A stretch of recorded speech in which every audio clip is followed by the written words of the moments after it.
1. 시사 안드로메다. 시사 안드로메다. 시사 안드로메다.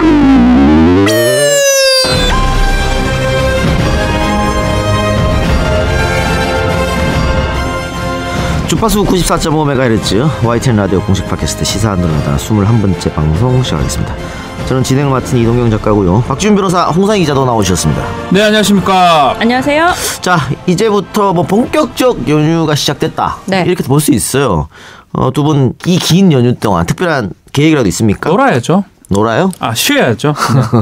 푹 쉬고 이제. 예. 박지훈 변호사 그동안 뭐 방송이 워낙 많아서 제대로 잠도 못 잤다 그랬는데 이번 연휴는 방송 안 잡았나요? 네, 없습니다. 예. 그렇습니까? 예, 뺐습니다. 예. 예. 멀리 해외 여행 떠나는 분들도 많다 그러던데 이미 뭐 목요일부터 출발하는 분들이 상당해서 네. 뭐 인천공항이 지금 뭐 최대 인파라고 마비라고. 합니다. 예. 발 디딜 틈이 없다고 하는데 이렇게 느긋하게 연휴를 즐기는 분들도 계시지만 또 그럴 수 없는 분들도 있습니다. 지금 뭐 방송국에서 파업하는 네. 분들도 뭐 네. 쉴 수가 없을 테고요.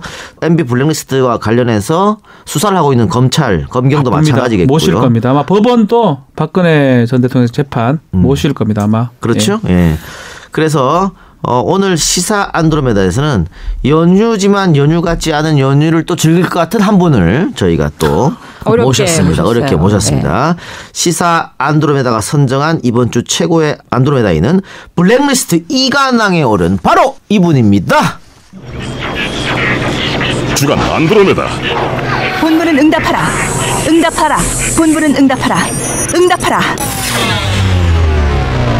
촛불이 타올랐습니다. 민주정부 10년 정치 보복을 하지 않았습니다.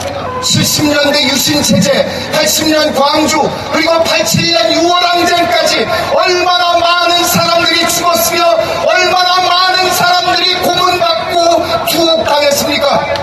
그들을 그렇게 가혹하게 탄압한 전 정권 사람들에 대해서 일절 정치 보복을 하지 않았습니다. 깨끗하게 발전시킨 이 역사를 왜 이렇게 더럽힙니까? 왜 이렇게 뒤집습니까?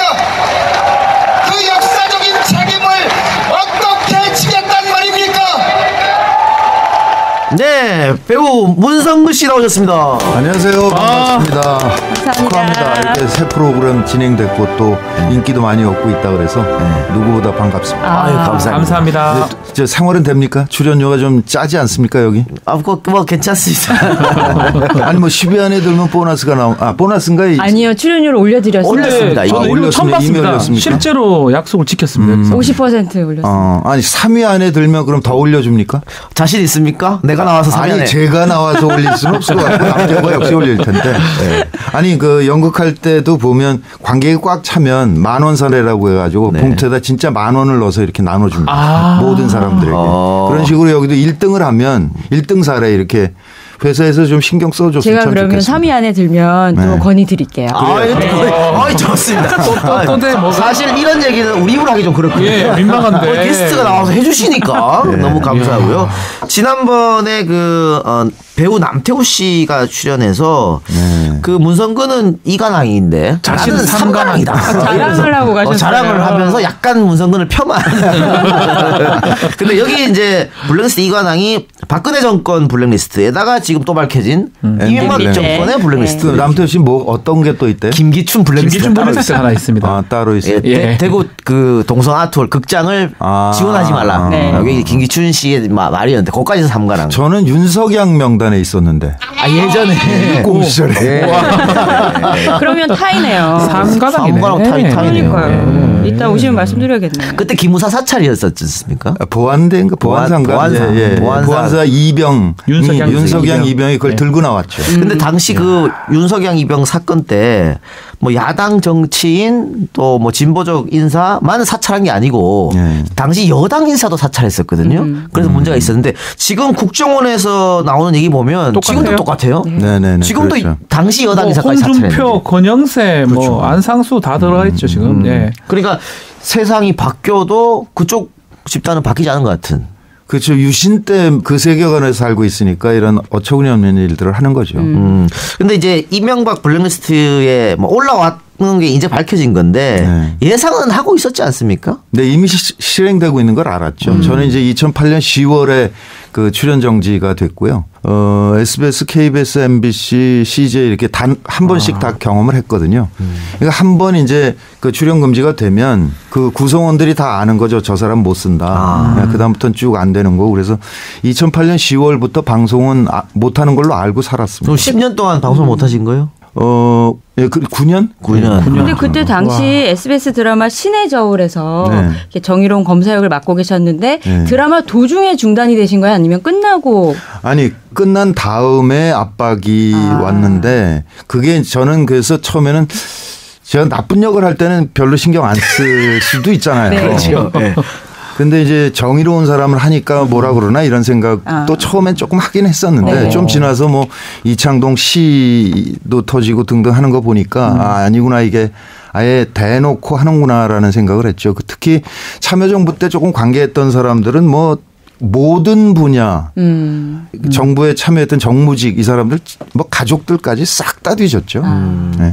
지금 이명박 정부 당시 국수정원이 작성한 그 문화예술계 블랙리스트 사건과 관련해서 고소장을 지금 검찰에 제출했습니다. 25일에. 네. 대표로 제출한 겁니까? 여러 명의 의사를 받아서. 그 형사 소송을 5명 명의로 일단 접수를 하고요. 시켰고요. 5명만. 네. 그다음에 이제 민사는 아마 요번 연휴 지난 다음쯤 할 것 같아요. 한 82명 22명, 3명 정도가 참여하고 있습니다. 그러니까 여기는 지금 이명박 대통령을 피고소인으로 한 건가요? 그렇죠. 형사를 먼저 한 거는 일단 출국 금지를 해야 되니까 이승만 같이 튀면 안 되니까. 그래요. 그래서 먼저 걸어놓은 거고요. 그다음에 이제 그 변호인들 얘기는 사실 영화 감독들은 자신이 피해를 입었는지조차 몰라요. 네. 모르는 사이에 이제 당한 것들이라서.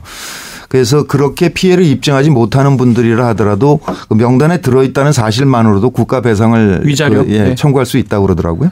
그래서 이제 자기 피해 사실을 구체적으로 설명을 하는 분들 중심으로 일단 형사소송단을 만든 거죠. 그런데 제가 듣기로는 뭐 이명박 대통령뿐만이 아니고 지금 자유한국당 대표죠. 홍준표 대표에 대해서도 고소고발을 생각 중이라는 얘기가 들리던데. 네.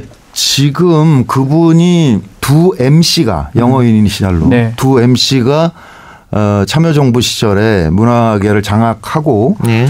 이회창 씨를 지지했던 연예인들을 5년 동안 방송 출연하지 못하게 했다 이런 얘기를 했어요. 노무현 표 뭐 블랙리스트 뭐 이런 그런 뜻이죠. 그런데 이건 뭐 명백한 허위 사실이거든요. 그러니까 선거법상 허위 사실이기도 하고 또 개인 명예훼손이기도 하고 그래서 민형사 소송을 지금 검토 중입니다. 아, 그렇습니까? 네, 네, 네. 그러니까 지금도 사실은 그 뭐 MB 블랙리스트에 대한 물타기 용인지 모르겠습니다. 그런 말을 자유한국당에서 끊임없이 하고 있으니까. 그렇죠. 그러니까 그때 대선 때는 그냥 넘어갔어요. 뭐 그러려니라고 생각을 했는데 네. 그게 지금 이제 물타기용으로 쓰이고 있고 또 정병국 의원이 얼마 전에 뭐 아예 이창동 명계남 저 이렇게 3명을 거명하면서 또 그 비슷한 얘기를 한 적도 있고 그래서 네. 이대로 두면 정신 승리하기 위해서 이제 그런 논리들을 개발하는 것 같은데 자기들끼리 자꾸 얘기를 하고 반복해서 읽다 보면 진짜로 믿는 것 같아요. 그렇죠. 네, 그런 현상도 있고 또 중앙일보에 보니까 뭐 문성근 말이 맞나 유인촌 말이 맞나 이렇게 네. 걸었더라고요. 그러니까 네. 그 밑에 댓글이 쫙 달리는데 참여정부 때도 다 하지 않았냐 이런 얘기를 굉장히 많이 올라오더라고요. 그래서 이건 분명하게 법적으로 해줘야 되겠다. 바로 잡아야 아예 고소를 함으로써 진실 허위를 밝힌다. 예, 그럴 필요가 있다는 거죠. 그러니까 바다 이야기 같은 경우는 어디서 뜬 소문이 도는지를 모르기 때문에 고발을 할 수가 없었거든요. 그리고 시발을 걔네들이 어떻게 했냐면 한나라당 의원이 면책특권을 가지고 국회에서 발언을 했어요. 맞습니다. 예. 그러고 나서 퍼뜨렸기 때문에 어디 고소할래 찾을 수가 없어요. 그러니까 못 해왔는데 못 하다 보니까 너무 많은 사람들이 그걸 믿고 있거든요. 사실로. 예. 그럴 필요가 있다고 생각하는 네, 거죠. 뭐 오늘 우리 안드로메다에 정말 고맙게 출연해 주셨는데 그래도 이제 방송 또 영화도 좀 오랫동안 좀 쉬었다고 표현해도 맞지 않겠습니까? 그래서 프로필을 제가 네네. 혹시나 또 영화 관계자들이 또 이래 찾을 수도 있습니다. 또 우리 프로필을 제가 간략하게 말씀을 좀 드리겠습니다. 문성근 1953년 5월 28일 아버지 문익환 목사와 어머니 박용길 사이에서 태어났습니다. 도쿄에서 출생을 하셨고요. 서강대학교 무역학과를 졸업하고 8년간 대기업을 다니다가 직장을 버리고 32살 때 극단 연우 무대에 입단을 하고 데뷔작이 85년도 연극 한시연대기입니다. 이 연극으로 백상예술대상 신인상을 수상하고 그 이후에 영화 그들도 우리처럼, 경마장 가는 길, 초록물고기, 오수정, 질투는 나의 힘, 남영동 1985 등 여러 영화에 출연했었고요. 특히 가장 시청자 여러분이 많이 봤던 SBS 그것이 알고 싶다를 진행을 했는데요. 92년부터 2002년까지 중간중간에 조금 차이는 있지만 계속 진행을 했습니다. 2001년 11월 달에 동료 문화예술인들과 함께 노무현 상임 고문을 지지하는 문화예술인 모임을 조직해서 공개 지지를 표명했고요. 2003년 가을에는 노무현 전 대통령 대북 특사로 북한에 방북을 했습니다. 2009년 5월 달에 안타깝게 노무현 전 대통령 서거에 충격을 받고 2010년부터 100만 송이 국민의 명령이라는 2012년 대한민국 대선을 겨냥한 정치운동을 시작을 했고요. 2012년에 총선에 부산 북구 강서구에 출마를 했지만 아주 안타깝게, 정말 안타깝게, 너무나 아쉽게 낙선을 하면서 지금 민주통합당 대표 대행도 맡기도 했습니다. 그 2012년 총선에 출마해서 이제 낙선 좀 아깝게 낙선하셨는데 그 이후에 2016년 총선에서 민주당이 바람을 일으키면서 5석이나 가져갔단 말이에요. 네네. 그때 분명히 그 문성근 씨에게 이번 총선에도 나와달라는 요청이 있었을 것 같거든요. 없었습니다. 도리어 안 나와줬으면 좋겠다.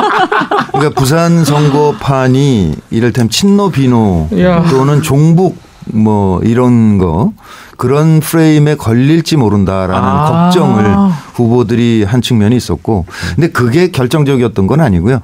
그러니까 그 국민의 명령에서 얘기했던 그 온과 오프가 결합된 네트워크형 정당이라는 거, 그거를 늘 주장을 하고 있었는데 12년 대선 후에 그걸 폐기하거든요. 민주당 김한길 대표 체제에서. 그래서 저는 나가서 시민으로서 그런 플랫폼을 만들겠다라고 생각을 했고, 그거를 제안하려다 보니까 함세웅 신부님이랄지 해서 제안단을 형성할 때 그 시민사회에서 저한테 얘기하시기를 16년에 당신이 총선에 출마한다는 전제를 갖고서 이걸 제안하면 이 동력이 붙지 않지 않냐. 그래서 불출마였으면 좋겠다라는 얘기가 전달이 돼서 그거에 따라서 제가 불출마를 했었죠. 그럼 앞으로는 또다시 출마하실 생각은 없어요? 전혀 없습니다. 만약에 제가 16년에 출마해서 지역구에서 당선되면 지역구 당선 최고령이 됐을 거예요. 최고령 초선. 그때도 이미 최고령이었기 때문에 지금은 전혀 생각이 없습니다. 그리고 이제 그때가 언제인지가 정확하게 기억나지 않는데 나 영화 복귀한다, 연기 복귀한다 이런 문자를 한번 보내신 기억이 나거든요. 제가 이 작가께 그렇게 하고 나서 좀 유심히 봤는데 안 나오더라고요. 그 박근혜 정권 하에서 그런가 보다 했는데 왜 갑자기 그럼 내가 다시 연기를 복귀하겠다 생각하신 거예요? 아니, 그러니까 어떻게 보자면 제가 주장했던 그 정당 혁신 내용을 문재인 후보가 12년, 17년 대선에 공약으로 내걸었고요. 또 추미애 대표도 그 공약으로 당선이 됐습니다. 그러니까 결국은 실천되는 게 시간 문제인 것이고, 그러니까 저로서는 사실은 이제 공익근무를 거의 15년을 했는데 이제 더 이상 제가 더 한다는 것도 그렇고 그러니까 이제 본업으로 복귀하겠다 그렇게 생각한 거죠. 그 요번에 사실은 이제 조작이라는 드라마를 하고 나서 저도 매니지먼트가 있는데 이경영 씨랑 같이 소속돼 있는데 그쪽에서 성공적으로 복귀했는데 또 검찰에 나다니고 그러면 어떻게 하냐고. 또 그쪽에서는 그런 걱정을 하죠.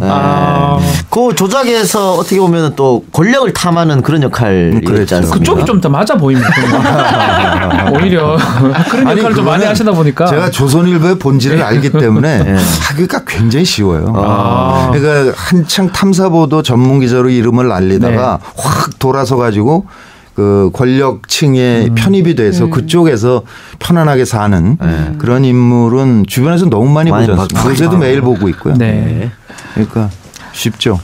요번에 보니까 이 고소 대리인의 그 최동욱 전 총장 네. 참여를 한 걸로 보이는데 네. 같이 하는 겁니까? 네, 같이 하십니다. 그 민사도 하고 형사도 같이 진행합니까? 그거는 모르겠는데요. 그냥 이 사건 전체를 같이 한다고 그러셨으니까 둘 다 하실 겁니다. 이야기도 실제로 나눠보셨어요? 저는 만나보지 못했고 김용민 변호사가 최동욱 총장을 만나서 예, 같이 하시기로 했다고. 네. 그분도 뭐 동병상련이니까요. 비슷한 어떤 고통도 있었고 아마 변호사 지금 되고 아마 거의 첫 사건을 이 사건 하는 게 아닌가 제 생각에 그런 생각이 좀 드는데요. 저희 시사 안드로메다 또 이 공식적인 또 이건 팟캐스트에 좀 되는 내용이 좀 있습니다. 이 문학의 블랙리스트 배우로 누구를 지목하냐 편하게 답변해도 됩니다. 이거는 라디오에 나갈 건 아니고요. 객관식으로 좀 드리겠습니다. 이 문학의 블랙리스트 배우로 누구를 생각하느냐. 배우? 예. 1번 다음부터 다 별로 안 좋아할 분들인데요. 신재민 전 문체부 차관. 2번 권재진 청와대 전 민정수석. 3번 이동관 전 청와대 홍보수석. 4번 유인천 전 장관. 5번 이명박 대통령. 예. 예, 그 이명박 대통령이었을 거라고 생각하죠. 제일 뒤에는 나머지는 그냥 옆에 있는 사람들이고. 그러니까 그 처음에 발안한 사람이 누구였는지. 네, 그거는 궁금합니다. 그거는 모르지요. 그거는 모르나 일단 이건 대통령 결재 없이 불가능한 일이기 때문에 그렇게 생각을 하죠. 그러니까 지금 원세훈 씨가 있는 국정원에서 이제 문건이 나오긴 했는데 원세훈 씨가 취임한 게 2009년 초고요. 네. 그다음에 제가 출연 금지를 당한 게 2008년 10월이거든요. 그러니까 이미 그 2008년도에 뭔가 리스트가 작동이 되고 있었다는 거죠. 그거를 원세훈 씨가 확대한 걸로 보이거든요. 그러니까 청와대에서 결정했을 수밖에 없고 또 하나는 2008년 그 10월 임시에 문학의 좌우 균형화 전략이라는 문건이 있었고 그게 나중에 공개됩니다. 그러니까 그 문건에 따라서 움직인 게 많거든요. 2008년 2월부터 2011년 1월까지 문체부 장관 지내신 유인촌 전 장관은 당시에 그런 리스트는 없었다. 이렇게 공식적으로 말씀하시고 그렇게 얘기했고 도정환 지금 장관이 나는 당했는데 라고 반박도 했었는데 도 장관 말이 맞다는 전제 하에서 그 유인촌 씨 같은 경우에는 뭐 본인이 연기자 출신이지 않습니까? 그런데 이런 블랙리스트 같은 것을 만들어서 자기 후배들 밥줄을 끊어버리는 역할을 했다? 좀 우리 상식으로 납득이 안 가는 부분이거든요. 근데 사실 유인촌 씨에 대해서는 정말 노코멘트 하고 싶습니다. 아이고 알겠어요. 이해 좀 해주시면 알겠습니다. 알겠습니다. 자, 그리고 지난 18일에 검찰에 가서 7시간 동안 조사 받았는데 그때 혹시 내가 잘 몰랐던 나에 대한 뭐 블랙리스트 만들어가지고 배제시키고 이런 구체적인 것들을 검찰로부터 들었습니까? 김미아 씨 같은 경우는 들었다고 하더라고요. 몇 개 들었다는데요. 저와 관련된 문건은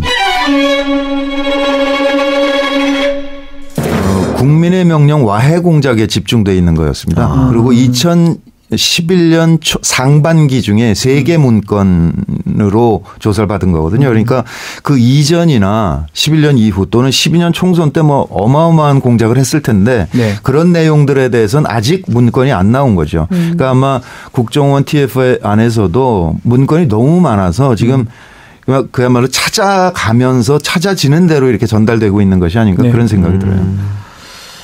그 아마 2011년 건 얘기하는 거 공소시효 문제로 아마. 그러니까 이게 지금 그렇죠. 그게 딱 공소시효에 걸려 있는 거죠. 답답한 게 이게 시간이 조금 그런 것 같아요. 뭐 저희가 법률적으로 봤을 때는 계속범이라고 보거든요. 계속 블랙리스트 통해서 피해를 주고 직권남용을 했다 그러면 공소시효는 진행하는 걸 보는데 그래도 검찰의 입장에서는 아니 수사하고 기소하는 입장에서는 그래도 최근 어떤 피해 사실들을 확인하고 싶기 때문에 아마 계속 질문을 했지 않을까. 지금 검찰이 도움을 주는 입장이잖아요. 피고 고소인을 해내니까.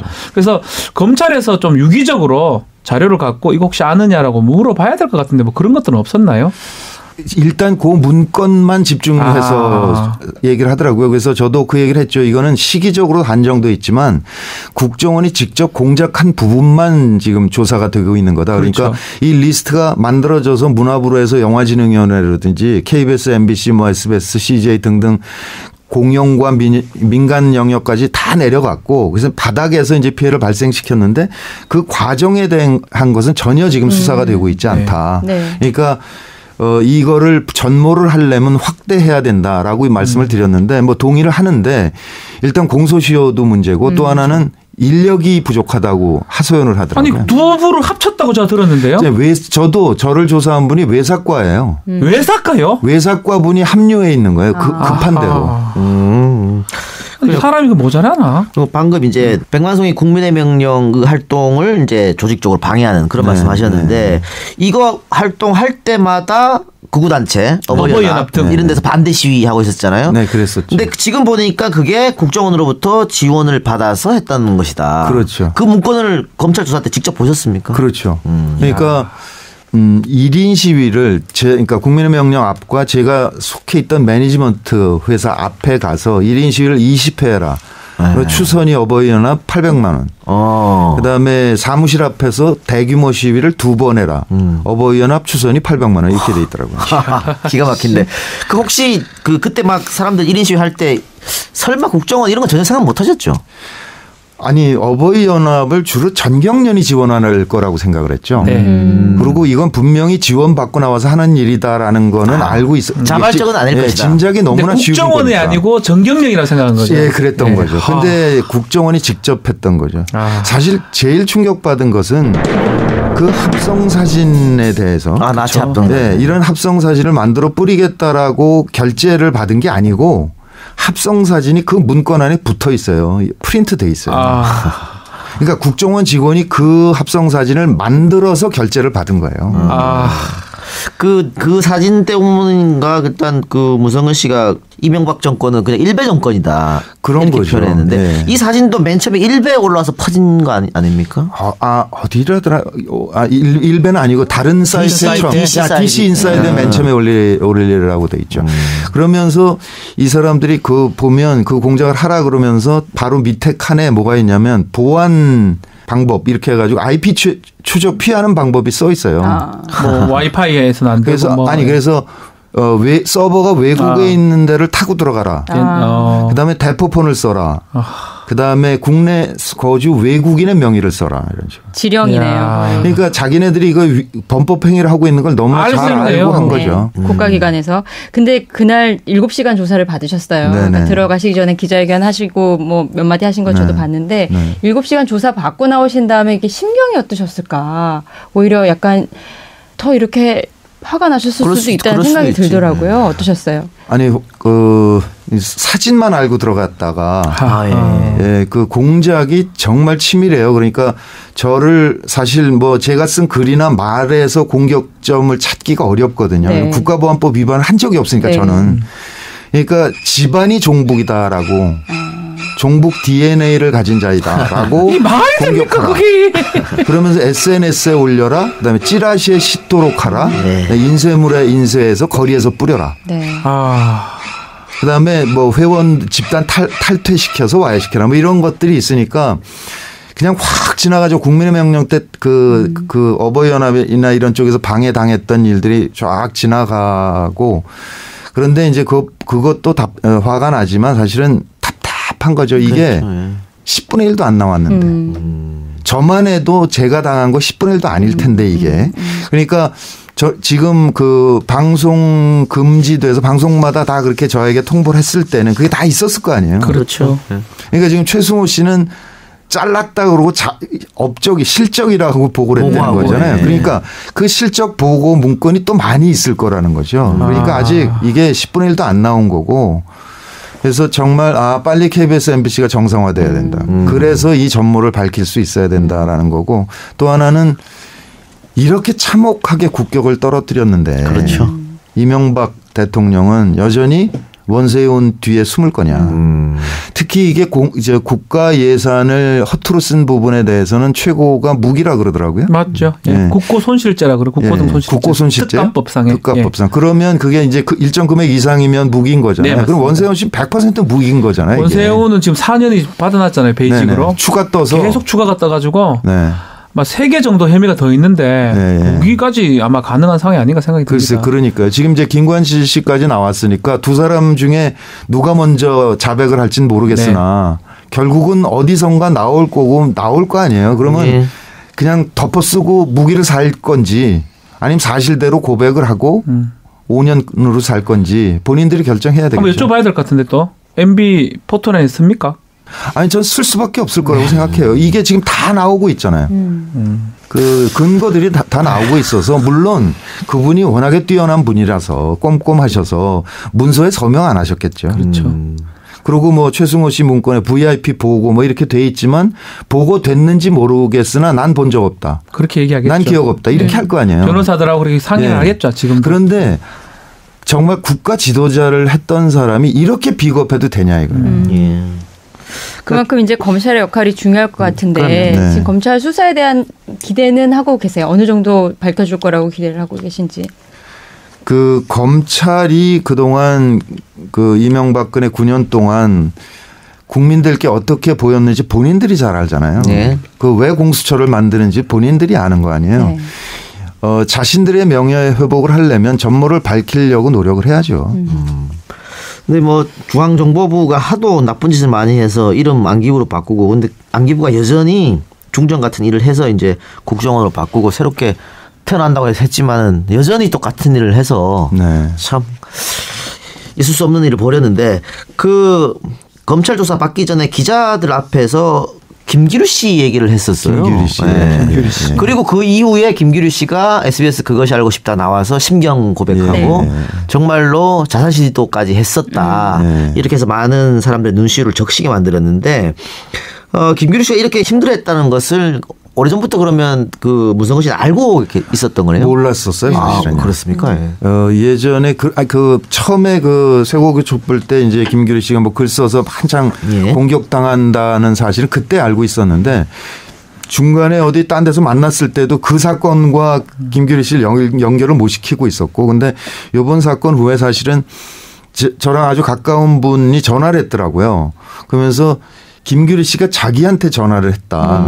그러면서 이걸 어떻게 했으면 좋겠느냐라고 자문을 구하더라. 그래서 자기가 이건 문성근 선배도 있고 그런데 그쪽에 그 물어보고 그래서 같이 공동 대응을 하면 되지 않겠느냐라고 자기가 얘기를 했노라고.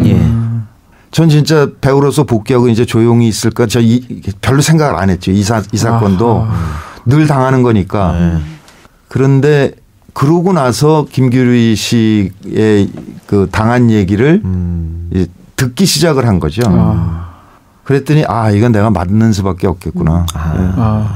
그러니까 김기류 씨 같은 경우에는 그 배우로서 한참 정말 최고의 전성기를 누려야 할. 그렇죠. 그 20대 후반, 30대 초반 뭐 한 10년을 날려버린 거지 않습니까? 근데 그걸 본인이 얘기할 수가 없거든요. 그런데 사실은 제가 배우니까 김규리가 얼마나 그러니까 최대 피해자라고 생각할 수 있는 거예요. 그러니까 그냥 뭐 피해자 다들 똑같은 걸로 보이는데 이를테면 감독은 막히면 저예산 독립영화를 만들면 되고 가수나 개그맨은 방송 출연 못하면 콘서트 하면 돼요. 배우는 혼자 할 수 있는 게 아무것도 없습니다. 그런데 배우 경우에는 20, 30대 때 자기를 충분히 알려서 입지를 확보한 다음에 그게 굳어지면 40대, 50대는 반쯤은 저절로 굴러가고요. 60 넘어가면 대체 불가능한 소재가 돼요. 그러니까 권혜우나 유준상이나 이런 사람들은 상관없다니까요. 이미 입지가 확보된 사람들이기 때문에. 근데 그 친구는 한창 뜰 때 그렇게 된 거니까 그거는 세월이 흘렀기 때문에 회복이 안 되는 거죠. 이번에 민사소송 준비하고 계신데 거기도 김기류 씨 참여를 민형사 하시나요? 다 참여합니다. 법적으로 봤을 때 참 어려운 것 같아요. 손해를 봤다고 피해 입증을 해야 되는데 배우가 예를 들어서 확실히 내가 제작자라면 김규리를 하려고 그랬는데 블랙리스트 때문에 못했다라는 이런 어떤 증거들을 해야 되거든요. 없죠. 그러니까 그거 찾는 게 가장 어렵지 않나. 그러면 단순 위자료로 간다고요. 내 이름이 그 기재됨으로써 정치적 손해. 그걸 많지 않거든요. 우리 법 기준을 봤을 때. 그래서 제가 사실은 KBS, MBC, SBS 노조에 있어야 돼요. 거기가. 배우는 PD한테 미안하다는 말 한마디 들은 거거든요. 그렇죠. PD는 CP나 본부장한테 야 걔는 안 돼. 이 말 한마디 들은 거거든요.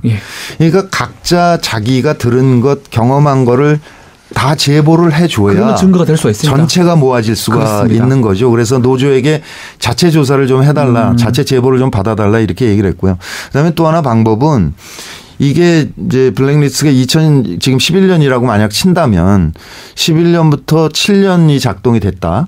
그러면 그 7년과 그 이전 7년의 수입을 비교해 보는 방법은 있을 수 있죠. 방법 있죠. 예. 그렇네요. 그런 건 있을 수 있죠. 근데 그 김규리 씨 얘기도 하고 뭐 유준상 씨 얘기도 하면서 유준상 씨처럼 일단 한획을 건 사람은 별 문제가 없다라고 하셨어요. 그렇죠. 그러면은 그 문성근 씨 본인은 어떻습니까? 10년 동안 9년 동안 한획을 꺼도 세게 껐잖아요. 예전부터. 경제적으로 어려움이 없었습니까? 예. 아니 뭐 그 수입이 줄어들었다 뿐이지 저는 뭐 생활비가 별로 안 듭니다. 막걸리 마시고 뭐 그래서. 아니 근데 제가 뭐 문성근 씨뿐만 아니라 명계남 씨도 가끔 만나는데 명계남 씨 너무 힘들게 사시더라고. 그게 문성근 명계남 정말 우리 영화계 한획을 건 한 두세 해 건 사람들이잖아요. 몇 해를 껐으면 근데 그런 거 보면은 그래도 너무 고생하신 게 아닌가. 특히 이제 명계남 씨 같은 경우는 또 그 바다 이야기 때문에 더 고생하시고 많았죠. 그런 어이없는 소문 때문에. 근데 뭐 세무조사도 주변에서 벌어지고. 그러니까 동료들 아는 사람들. 네, 그리고 뭐 소득 신고를 못한 해도 있으셨다고 제가 들었는데. 예, 뭐 소득 띄엄띄엄 못한 적이 있고요. 근데 이제 참여정부 때 그 간혹 영화나 이제 방송 출연한 게 있는데 그때 저에게 그 출연료를 입금한 회사는 다 세무조사를 받았어요. 와, 무섭다 진짜. 무섭네요. 근데 그 정도가 아니고요. 이를테면 참여정부 때 장관했던 사람의 동생이 대구에서 무슨 은행 지점장이래요. 그 은행도 털었어요. 어머. 장관 동생이라니.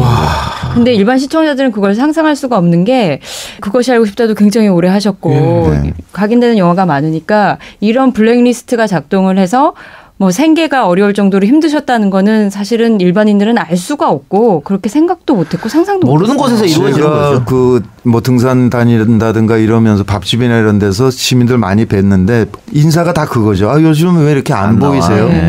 근데 진짜 답을 원하는 분들이 계세요. 가끔가다. 그냥 말만 하고 지나가시는 분도 계시고 정말 대답을 원하시면 출연 금지 당하고 있어요. 이렇게 얘기를 하면 그렇죠. 안 믿죠. 아무도 안 믿어요. 설마 그래요. 저도 못 믿었습니다. 밥줄을 자르는 게 특기잖아요.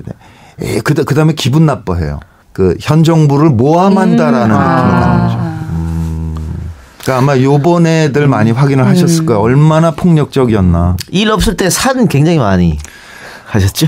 아니 우선 IMF 후에 한국 등산 인구가 엄청 늘었어요. 이거 웃지 마세요. 웃을 일은 아니네요. 예.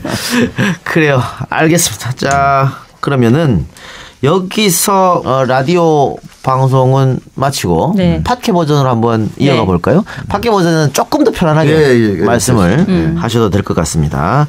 자, 라디오 버전 여기서 마무리하고 팟캐스트 버전으로 가겠습니다. 어쨌든 오늘 그 출연을 처음에는 안 나갔으면 좋겠다고 했는데 저희의 끈질긴 요청으로 아니 이동영 작가가 이게 YTN에 출연한 건데 응원을 와야지.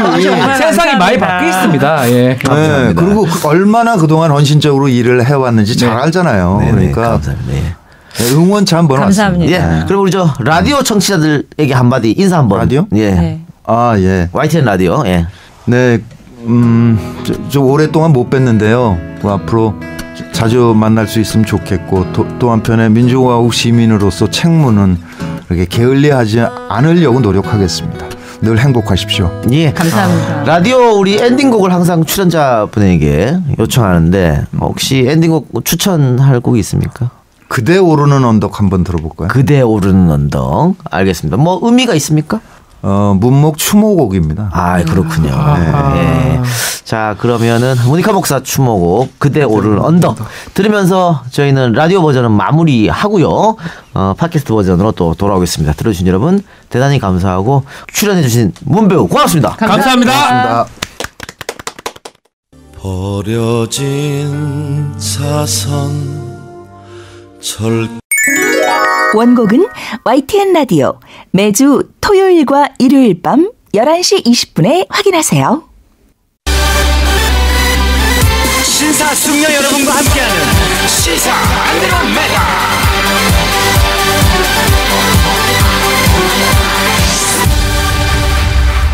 (49금) 여기부터는 불방 버전 팟캐스트 전용 구역입니다. 지금부터 방송되는 내용은 FM 94.5MHz YTN 라디오와는 전혀 관련이 없음을 미리 사전에 분명히 고지합니다. 이 방송을 청취하시던 분들은 잠시 숨을 고르시고 고, 스톱을 결정하시기 바랍니다.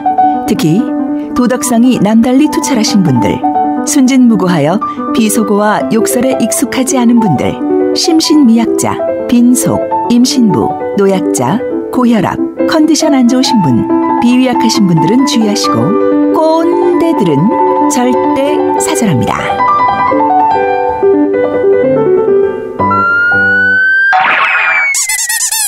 네, 팟캐스트 버전으로 돌아왔습니다. 계속해서 배우 문성근 씨와 함께 하도록 하겠습니다. 요 이야기는 안 할 수가 없을 것 같은데요.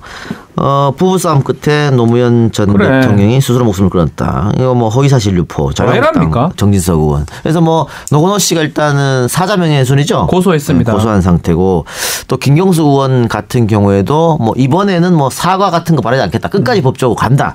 이런 얘기를 했는데 정진석 의원이 왜 뜬금없이 이런 이야기를 했다고 보셨어요? 그게 국정원이 이제 과거에 논두렁식에 뭐 이거를 만들어냈다는 거잖아요. 그 심리학자들을 동원해서 가장 심리적인 충격을 줄 수 있는 그것을 찾았다는 거잖아요.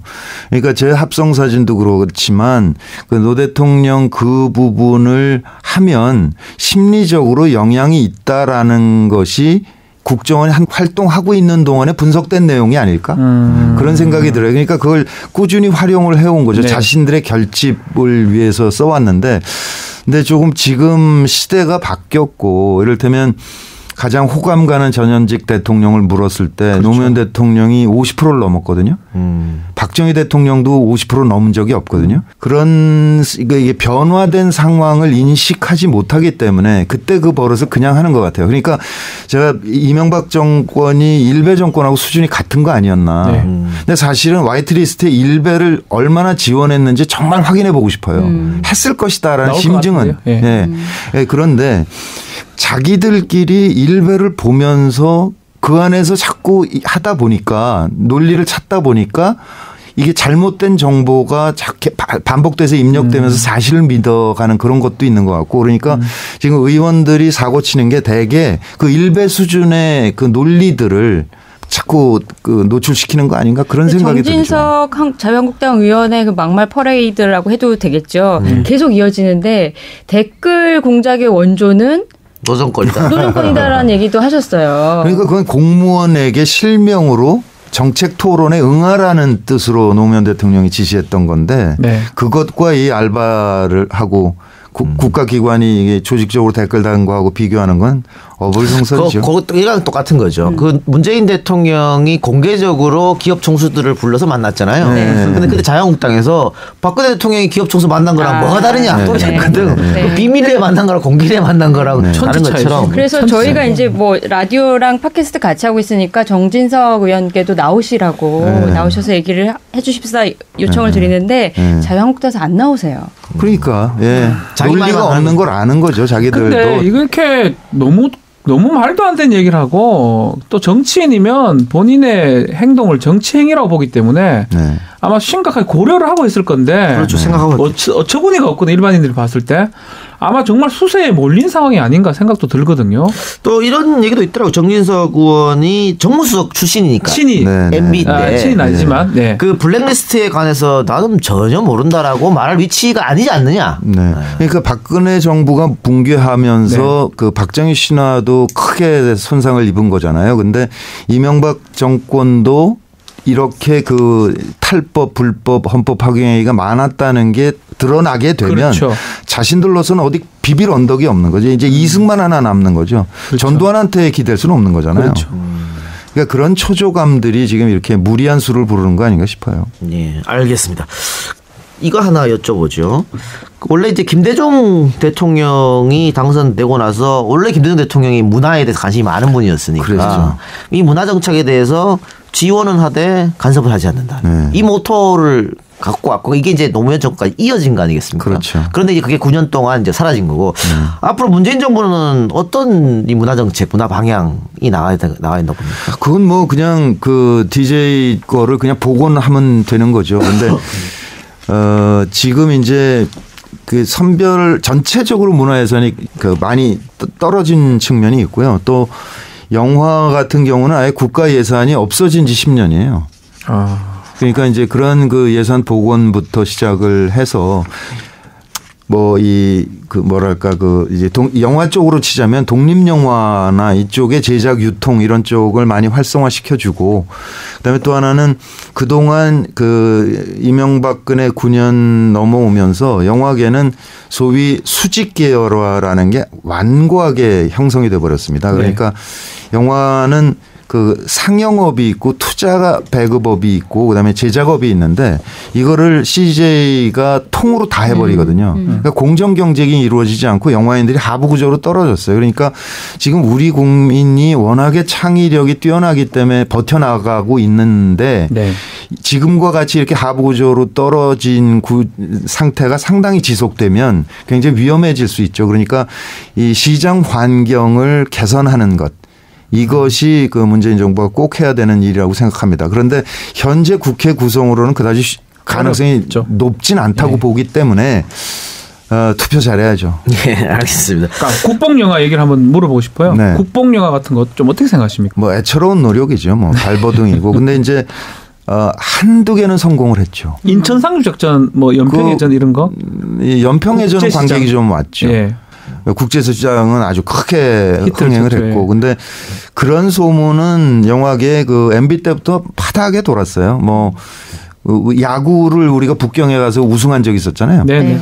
그런 거를 영화로 한다든지, 그다음에 빨간 마우라를 영화를 다시 만든다든지, 그런 식의 영화 기획안들이 많이 돌아다녔고, 박근혜 정부 때는 유경수 여사를 굉장히 띄우는 그런 영화를 만들려 한다든지 그런 시도들이 많이 있었는데 유능한 감독들이 붙지 않고 또 이제 때론 배우들이 눈치채고 거부하고. 그렇죠. 네, 그래서 제작이 안 됐죠. 실제로 2013년도에 박근혜 정부 때 처음 들어왔을 때 에어포스 원 같은 미국 영화 같은 거를 만들어주면 한 30억 정도 지원하겠다. 네네. TK 출신 감독한테 제안을 했다는 얘기도 있거든요. 그 사람이 거절했다. 충분히 가능한 이렇게 얘기했는데. 적폐 청산이 많이 이루어지고 있는데 모태펀드를 운영하는 한국벤처투자에 대한 감사원 감사도 이루어져야 된다는 얘기가 있고요. 영진위에서도 어떤 개혁이 필요할 것 같은데 이 영화계에서 문화예술계에서의 적폐 청산이라고 하면 어떤 게 이루어져야 된다고 보세요? 일단 문화부에서 진상규명위원회인가 이런 거 만들었죠. 네.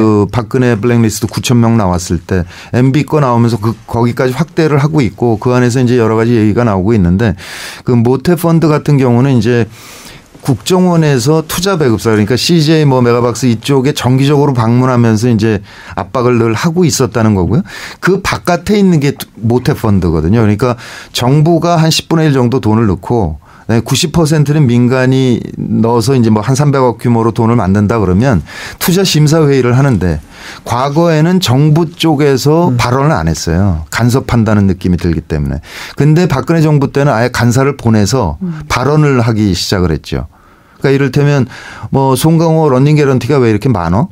이 한마디 하면 나머지 민간인들은 하지 말란 얘기네. 아하. 이렇게 해서 이제 그런 식으로 거절을 해왔다는 건데 기록은 하나도 안 남습니다. 그들이 의사록을 만들어야 될 이유도 없고요. 그렇죠. 또 지금 와서 실제로 시나리오가 부족했고 실제로 러닝 개런티가 많아서 안 했다 이런 핑계를 댈 거기 때문에 범법 사실을 명백하게 확인할 방법은 없어요. 다만 정부 쪽, 그러니까 문화부에서 파송한 그 간사 같은 사람들은 앞으로 절대 공직에 나가서는 안 된다. 예. 알겠습니다. 자, 그럼 우리 약속된 시간이 좀 다 돼가지고 여기서 좀 인터뷰를 마치기로 하고요. 팟캐스트 버전이 한 10여 분 모자라거든요. 네. 요거는 같은 배우인 남태우 씨가 떼어는 걸로 합시다. 인터넷에서 네티즌들이 여쭤본 질문 한두 개만 하세요. 드릴게요. 그러니까 일부에서는 계속 공격을 하잖아요. 종북이다. 아까 말씀하셨듯이 집안이 그렇다. 근데 2003년 12월에 대통령 특사 자격으로 이제 김정일 위원장도 만나셨고 또 이제 문 목사님께서는 김일성 주석도 이제 만나셨고 하셨어요. 네. 종북이세요? 뭔 질문 유치해요. 아니, 질문 받아왔어요. 아니라고 제가. 생각이 됩니다. 아니 그 종북이면 국가보안법으로 저를 고발하면 되죠. 그렇죠. 늘 무혐의 처리가 나오니까 그렇죠. 열심히. 근데 실제로 여러 번 고발했어요. 그 사람들이. 네. 통일운동 하는 사람 또 통일을 바라는 분들한테 종북으로 매도한다는 것은 그 뭐 완벽한 메카시즘인 것 같고요. 근데 남북 통일을 염원하는 사람들이 다 종북은 아닌데 그런 메커니즘이 돌았어요. 계속, 그렇죠. 계속 먹혔고 그래서 뭐 안타까워서 이제는 안 먹힐 것 같고요. 안타까워서 드린 질문이고요. 네. 일배하는 분들한테 하고 싶은 말이 있다면 무엇이 있으신지. 아까 저 MB 정권의 수준이 일베 수준과 같았던 거 아니냐 이런 말씀을 드렸는데 일베의 최대 그 폐해는 정치적으로 그 공격 뭐 지역 감정을 한다든지 뭐 종북 공격한다든지 이런 것도 있지만 또 한편에서 여혐이거든요. 네. 네. 이거는 청소년들에게 매우 심각하게 퍼져서 헤어나지질 않거든요.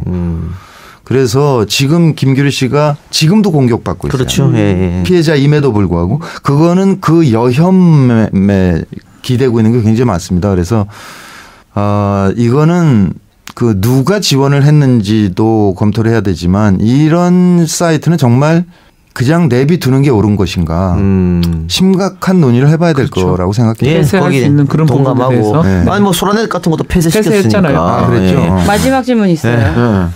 지금 여자분이 주신 질문 같은데요. 네. 황혼역이신데 네. 지금 사랑하고 계십니까? 라는 질문이 있었습니다.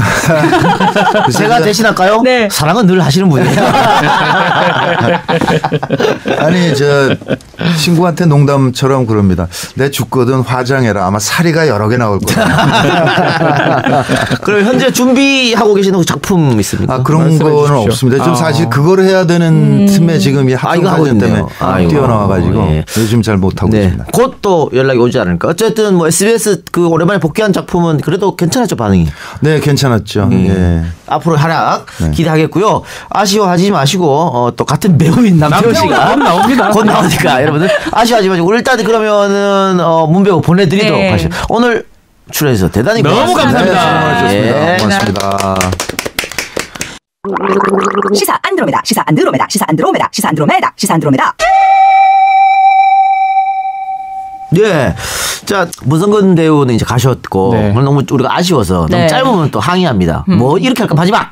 가장 친한 블랙리스트 또 경쟁자잖아요. 네, 네. 남태우 배우께서 나오셨습니다. 네. 인사해요. 네, 반갑습니다. 남태우입니다. 와. 근데 오늘 새로운 걸 알았어요. 네.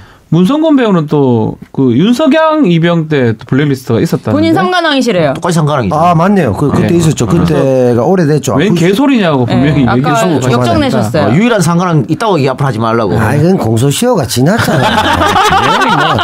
아니, 최근 세살 갖고 얘기하지. 뭐 옛날에 뭐 우리 아버지 때 뭐 이런 얘기하면 그 아버지까지 하면 그 집안은 뭐 블랙리스트 뭐 한 10대 되겠다. 10관왕 안 했겠어요? 문익환 목사님 얼마나 많이 했는데. 그에 비하면 자기는 뭐 부끄럽지 뭐 아버지한테. 니 셈을. 어쨌든 문성근 배우가 사실은 그 다른데 다 출연을 지금 안 하고 있거든요. 네. 근데 시사 안드로메다 우리 남배우 역할이 컸습니다. 네. 그래요? 게스트 섭외하는데 사실 저는 전 누구한테 부탁하는 걸 너무 싫어하기 때문에 싫어하죠. 우리 저 제작진 자꾸 나보고 뭐 총리실에 전화해봐라. 짜증나 죽겠어 진짜. 뭐 문성근한테 전화했는데 그래서 내가 하기 싫어서 남편한테 토스했더니 바로 또 몇 번 해가지고 오케이 받아냈어요. 고마워요. 아니 뭐 당연히 해야 되는. 아니 공짜로 그 공연 같은 거 많이 했다면 행사를 많이 했다면서 형님이. 맞아. 뭐 꼭 그런 기본 테이크 때문에 하셨겠어요? 도의 뭐 정의감 때문에 하셨다고 그러면 봅니다. 그것도 네. 있고 또 문 대표가 네. 이 작가 그동안 고생했는데 또 응원 차원에서 한번 또. 그 얘기를 있죠. 몇 번 하셨어요. 네. 아니 그것도 나오셔가지고 3위 올라가면 출연료 또 올려주라고 그러고 가셨어요. 그래요? 네. 그 뭐 우리 방송이 데일리인 줄 알고 갔어. 아, 그래. 야, 이 작가 성공했어. 이러면서. 끝까지 안 밝히고. 안 밝혔지, 그냥. 이게 근데 뭐 뿌듯해 하라고. 네. 제가 사회본거나 이런 걸 다 따져서 기본 테이크를 하자면 정산이 불가능합니다. 그렇기 때문에 정치적 정산으로. 근데 어쨌든 남배우 뭐 정치 알바 고정 이제 추석 끝나고 시작할 거고요. 드라마 KBS 드라마 찍었고요. 수다맨 입금됐고요. YTN 라디오 한 달 한 번 고정이죠. 광고 됐고요. 또 하나 있죠. 본인 하던 그 동성아톨. 네. 복직 요청이 좀 복직 요청 들어왔고 그러니까 52년 이상 살면서 가장 전성기를 누리고 있어 어깨 뻥이 들어가고 네. YTN 라디오라고 무시하고 지금 방송 펑크를 연락도 없이 1시간 지각하고 말이야. 그럼 되겠어요? 지금 드라마가 끝났는데 이제 남양주 종합 야구 경기장에서 있기 때문에 상당히 먼 거리입니다. 제가 차량이 없는 관계로 여기 내가 DMC 찾아온 것만 해도 양반입니다. 자, 그럼 어떻게 제가 매니저 하나 꼽아줄까요? 30% 놔줄래요? 뭐 원하신다. 매니지먼트. 네, 누가 매니저입니까, 근데? 제가 한 명 꼽아줄게요, 매니저. 협상은 우리 회사에서 하고. 차도 없는데. 차 내가 드리지 하나. 아 그래요? 너 필요 없는데. 필요 없는데. 해도. 아니 뭐 계약상의 금액상의 문제가 아니라 뭐 얼마든지 동의할 수 있습니다. 내가 지금 생각하고 있어요. 종편 날아다니는 사람들 있잖아요. 네. 퀴 서비스. 몇 명 있죠. 날아다니는 종편 진행자들을 상대로 네. 매니지먼트를 해볼까. 괜찮네요. 아니 뭐 몇 명 있어요. 백성문, 최영일, 뭐 양지열 몇 명 많이 하는 사람들 박지훈. 모아가지고 네. 손수호 뭐. 밴 하나 몰아요, 밴. 그러니까 밴 하나 몰아가지고 왔다 갔다 해가지고. 예, 좀 돈도 좀 올려주고 예, 괜찮을 것 같은데. 협상 못하거든 이 사람들. 네. 내가 대신 못하죠. 협상해주고 뭐 96,000원? 씨발 안 해? 전체 다 잘리는 거예요. 하지마 이 새끼들아. 어떻게? 그럴 수도 있어. 아니 뭐 다 96,700원 아니에요? YTN도 그렇던데. 요새 좀 올랐긴 해요. 그건 협상하기 나름이지 뭐 그래. 난 협상도 없었지 뭐. 그러니까 보통 협상 안 하지. 네. 보통 가는데 이제 매니지먼트 붙으면 협상을 하지. 그렇지. 그럼 하면 되고. 그래서 다 잘라버리고 나 혼자 다 나가야지. 그냥 셔틀 하나 돌리면 안 돼요? 각 방송국끼리 협약해가지고 그냥 한 너댓 개 되나. 그것도 방법이긴 한데. 근데 방송국끼리 협상할 수 없어요. 예전에 한번 그게 안 되죠. 그런 적은 있어요. 우리 백성문 변호사랑 이제 우리 방송하는 변호사들이 있어요. 방변 모임이라고. 방변에서 이제 한번 얘기를 했던 게 뭐냐면 그 강화문이나 상암동 중간쯤에 오피스를 하나 우리 같이 각출해서 해놓고 중간중간 좀 쉴 때 거기서 좀 잘 수 있도록 그런 얘기를 한 적이 있는데 글쎄요. 백성문이 제일 많이 나오는데 본인이 조금 적극적이지 않아서 결국 못했습니다. 저는 뭐 사생활 노출도 있고 여러 가지 어려움이 있겠죠. 근데 문성근 지금 배우님 뒤편으로 이제 우리가 모셨는데 문성근 배우님 얘기를 해야 될 것 같은데? 네, 하세요. 네. 맨날 뭐 그 양반은 출연 다 하시고 나는 맨날 저는 사실은 나오고 이러네. 저는 멀리서 이렇게 보다가 오늘 처음 이렇게 가까이를 봤는데 저는 사실 좀 이미지가 되게 무섭다는 생각을 많이 했거든요. 실종이 그 이미지지. 실종의 그 살인자 이미지를 저는 갖고 있고. 근데 너무 따뜻하세요. 아니 너무 따뜻해. 저를 보면서 아마 팟캐스트에서 많이 들었나 봐요. 네. 제 손을 잡으면서 진짜? 잘하고 있다나 말씀하시더라고요. 그러셨어요? 저는 그걸 보면서 이분이 다 이 사회에 많이 관심을 가지고 되게 따뜻한 분이구나. 야, 앞으로 박시훈 자유한국당 찍을 일은 절대 없겠구나. 나 결국 문바가 돼버렸어. 이쪽 문바 저쪽 문바가 돼버렸던 것 같아. 문성근 대표님도 내가 오늘 되게 오늘 경청을 하면서 되게 좋은 말씀도 많이 듣고. 너무 좋았어요. 분위기도 너무 좋고. 바른 사람, 따뜻한 사람인 것 같아요. 근데 남태우 배우님 얘기했더니 또 좋아하시더라고요. 그래서 문성근 대표가 그 태우 형을 여러 감독들한테 이야기를 했대 좀 써라고. 근데 한 번도 이루어지지 않았다. 이런 얘기를 했어요. 내가 소개하니까 바로 되잖아. 형은 항상 나한테 그 감사한 마음을 자꾸 살아야 돼. 형. 그런 비사가 있는 줄 몰랐습니다. 이쯤 됐으면 진짜 이동영하고 평생 같이 간다고 생각하세요. 근데 배우님 지난번에 저희 시사 안드로메다 나오시고 나서 저희가 무슨 큰 역할을 한 건 아니지만 곡이 기점으로 잘 풀리시지 않으셨어요?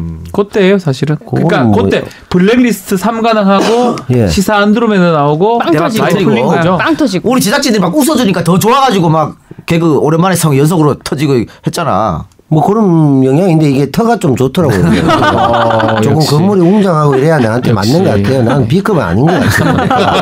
그간에 좀 터를 잘못 만나는 것 같고 문성 선배는 뭐 그렇게 하셨다고는 내가 알고는 있는데 확인할 길은 없고 YTN 같은 경우는 뭐 약간 숟가락 얹으시더라도 제가 동의하겠습니다.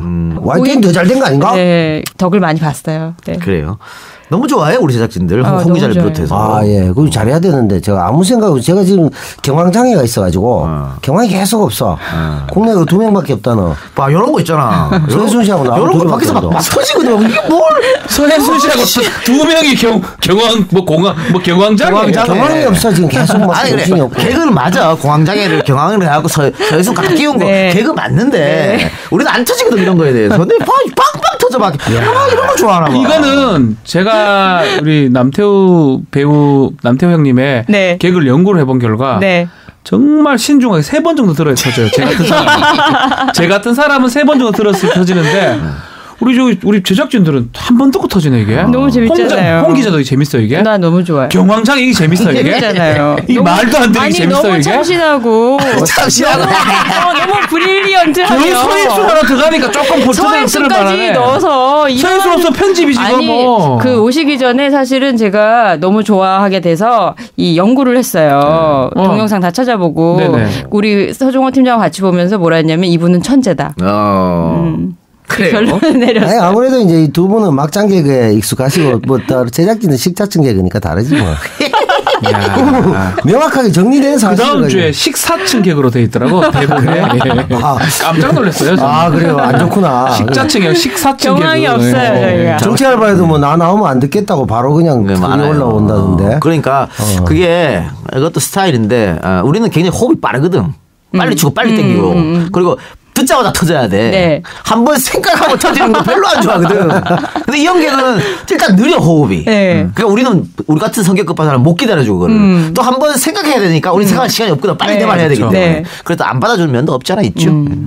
네, 뭐 구독자분들은 다 좋아하셨어요. 그 사실 남정기에서 다 넘어온 인간들 아니에요? 모르죠. 그쪽에서 넘어왔는지 뭐. 첩자들 같아 첩자들. 그 정도 알바? 우리가 댓글 알바? 그 정도 인력이 있는지는 모르겠습니다만 넘어와 주셨다면 감사할 일이죠 뭐. 수다맨들도 왔겠죠 좀. 그렇죠. 수다맨들. 남태우 그 형이 그때 한 날로부터 제가 구독자 수가 많이 늘었어요. 네, 감사할 일이에요 정말로. 네. 그래요.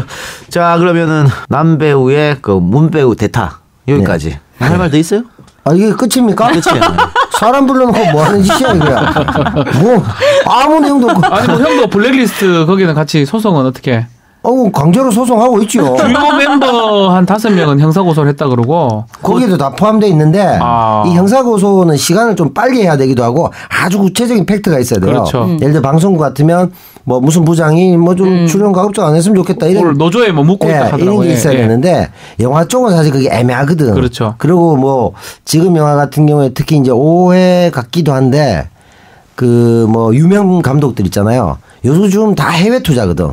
그래서 그렇죠. 이제 모르고 이제 한류가 세계로 뻗어간다 폭스나 뭐 이쪽에서 투자하는구나 뭐 김지훈 감독 좋겠다 누구 좋겠다 하는데 그게 아니고 국내에서 투자를 잘 안 해주는 거예요. 그거는 암묵적으로 배제시켰기 때문에 순수하게 자본주의적 목적으로 할리우드 쪽에서는 투자를 해주는 거야. 그런 방식이기 때문에 영화계는 사실은 이러한 그 구체적인 형사 고소를 넣기에는 애매한 부분이 많아요. 그렇죠. 그래서 그 5명한테 안 들어갔고. 그렇죠. 저는 민사는 당연히 포함되어 있고. 민사 20몇 명 중에 하나. 그리고 거기도 있더라고. 문체부에서 따로 그 만들었잖아요. 조정환 장관 중심으로 해서 블랙리스트 피해 뭐 있더라고. 거기도 또 전화 와가지고 안 한다고 굉장히 꾸중 들었습니다. 그래요? 내 후배가 박지훈이 달라던데 남배우 거 자기가 단독으로 하고 싶다고? 뭐 얼마든지 뭐. 아니 그러니까 저는 좀 이런 생각을 했어요. 이걸 해가지고 뭐 시사 안드로메다에 좀 생중계 비슷하게 이런 재판 이렇게 했다.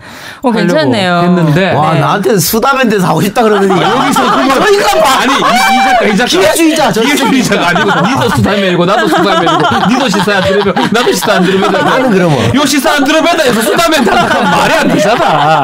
그래서 한번 하려고 그랬는데 아유 근데 저는 저 남자가 사는 법이죠. 네. 아니 근데 좋은 게 그거 하실 때 위대한 선수에서 해설자 역 하셨잖아요. 그걸로 해주세요 중계 방송으로. 나중에 좀 중계 좀 해주세요. 뭐 저는 중계 좋아합니다. 재밌을 것 같아요. 재판 어떻게 진행되고 저쪽에서 했던 행동들이 재판 과정에 다 드러나는 거거든요. 재판 내가 나가야 되죠. 안 나간다 하더라도 뭐 변호사를 통해서 자료를 받을 수 있으니까. 재판 실황 중계 재밌네요. 그렇죠. 재밌죠. 거기서 빠지고 단독으로 해요. 단독으로 박수한테 줘. 관계 없어요. 그걸 뭐 빼면 따블로 해도 되는 거 아닌가? 봅시다 뭐. 한번 따블로 해도 되나? 따블로 안 되잖아. 따블로 해도 되긴 하는데 하는 경우 있죠. 김용민 변호사가 지금 하고 있는데 아니 딴 변호사분도 있더라고요. 여러분이 계세요. 그래요? 그럼 제가 끼어들어서 해볼게요. 왜냐하면 김용민 변호사라든가 다른 분들은 남배우를 별 그렇게 심각하게 생각하지 않을 거예요. 그럼 이런 모습이 될 겁니다. 빠지게 나. 아마 이런 모습이 될 거예요. 그럴 수 있어. 김용민이 이제 전체를 관할하는데 그 남배우는 김용민과 박지훈이 같이 변호하는 그런 모습이 될 거예요. 되게 중요한 사람으로 인식이 되니까 고맙죠. 낫죠. 괜찮네요. 저는 뭐 반대할 화동의 이유가 없죠. 그렇게 뭐 좋네요. 더블 캐스팅 된다면 좋습니다. 저는 소송비 어떻게 그러면? 그러니까. 돈 뭐 그거 타면은 그 나눠주는 거 아니에요? 5대 7대 3인가? 아 저는 안 받습니다. 승소한 뒤에 승소할 거 아니에요? 저는 배수할 리 저는 그냥 무료로 할 거고. 착수금 줘야 될까? 착수금. 안 받습니다. 안 받습니다. 왜 착수금을 블랙리스트한테 또 받나? 그리고 형 뭐 성공할 가능성 금액이 그렇게 크지 않을 것 같아요. 물론 뭐 문배우나 뭐 김미아 씨나 이 정도 되면 좀 할만한데 이게 그 해갖고 승소하잖아요. 네. 그러면 그 박지훈 변호사에게 이제 우리가 서류상으로 검증된 바는 없지만 대부분의 사람이 박지훈 변호사는 화이트리스트일 것이다 이런 얘기를 하잖아요. 뭐라 합니까? 그럼 검은 인거 섞어 치면 뭐 그레이 리스트 정도로 쇼부가 날 거 아닙니까? 그러면 뭐 본인 뭐 변호사 인생에도 손해 볼 거 없고 나도 뭐 양보해 주는 거고. 네, 뭐 무료로 하겠습니다. 예. 그리고 문성근 배우 아까 얘기했는데 이미지를 그렇게 나쁘게 했던 주요 그게 이제 실종 영화가 많은데 그 실종 통해서 추재현 씨는 이제 이 나라를 못 견디고 중국으로 가고 대스타가 됐고 안 키워주니까. 근데 그걸 제일 많이 방영한 데가 어딥니까? 모르죠. 어딘가 모르지네. 거기서 뭐 누구 말에 따르면 선거 직전에 실종 영화가 계속 나왔죠. 그냥 그것이 알고 싶다 해서는 아주 냉철한 지성 이 정도지 약간 차갑다는 있어도 뭐 무섭다든지 뭐 나쁘다는 이런 이미지는 없었는데 그걸 굉장히 그렇게 의도적으로 튼 그거를 저도 느끼거든요. 정말요? 그것도 확인해 볼 수는 있어요. 제가 봤을 때 나중에. 예. 그래요. 자 여기까지 마무리하고요. 남배우 출연 감사하고 뭐 한 게 없는 것 같은데 적당하게 잘 때우셨습니다. 예. 적당히 잘 때웠어요. 아 진짜 이거 완전 납된 방송인데 이거는 뭐 10분 출연했는데 기분 좀 나쁩니까? 아니 출연 분량의 문제가 아니라 내가 뭔가 역할을 못한 것 같아서 아니. 죄송스러운 마음도 들고 그럼 그 죄송스러운 마음을요. 내일 다시 출연해서 라디오로 복수해 주세요. 내일 잘한다는 보장이 있을까요? 사람 일을 어떻게 합니까? 어쨌든 남배우는 내일 방송에도 등장합니다. 그리고 지난번에는 팟캐스트 버전이 나왔잖아요. 이번에는 공중파 라디오 버전으로 돌아왔습니다. 지난번에 너무 재밌었기 때문에 라디오도 재밌게 해주실 거예요. 근데 과연 청취자들이 누군지 알까 정도 웃긴 합니다. 저 형 팟캐에서는 유명한데 본방에서는 이 라디오에서는 우리 방송은 사실은 이제 심야에 운전하신 분들이 택시 기사들 많이 듣는데 버스 기사들 운전 이렇게 하시다가 뭐 누구? 뭐 이렇게 노태우? 근데 이번 기회에 알게 되시고 좋아하실 것 같아요. YTN 라디오로 전화가 몇 통 왔답니다. 왜요? 남태우가 누구냐고. 그게 뭐 목적이 시비 목적입니까? 왜? 아니 우리가 계속 언급하거든요. 방송에서 남태우 언급을 많이 합니다. 그러니까 이분들이 네이버로 검색을 해봤는 모양인데 모르겠는 거야. 안 나오잖아. 그 대학 교수만 나오거든. 네, 그렇죠. 그분이 이제 제가 관련이 있는데 주당 그거 도서관 협회장도 했는데 딴 분이 나와요. 술 많이 먹는 그쪽으로 이제 책도 쓰고 하신 분이에요. 그 사실은 저도 맨 처음에 방송할 때 제 이름 검색하면 다 선풍기만 나왔어요. 이동현 선풍기. 이동섭이 아니고 이동현 선풍기. 안 나왔어. 그러면 아니 그래도 부통령 이렇게 나와야 되는 거 아니야? 아니야. 저 역시 이름이 많아요. 부통령이 시영이고.